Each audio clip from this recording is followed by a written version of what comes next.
პრემიერ-მინისტრმა მშენებარე სტუდენტური საერთო საცხოვრებელი დაათვალიერა. მშენებლობა უკვე ერთი თვეა მიმდინარეობს. ლისის ტბის ფერდობზე 300 ადგილიანი 3 კორპუსი იმ სტუდენტებისთვის შენდება, რომლებიც ოკუპირებული ტერიტორიებიდან დევნილი და სხვადასხვა სოციალური დაუცველი ოჯახებიდან არიან.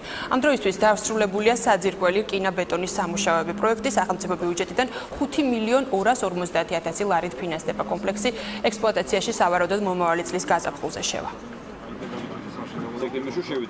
ეს იდეა ჩვენ ესე იგი შარშან გავაჟღერეთ და თქვენ ნახეთ როგორ დაწყებული მშენებლობა. ეს არის 300 სტუდენტზე გათვლილი 3 თანამედროვე ტიპის ევროპული ტიპის საერთო საცხოვრებელი, სტუდენტური საცხოვრებელი. ეს იქნება ევროპული სტანდარტების შესაბამისი. აქვე იქნება სპორტული მოედანი, აქვე იქნება სამედიცინო პუნქტი სტუდენტებისთვის, იქნება ბიბლიოთეკა და იქნება ასოსაზრდილი.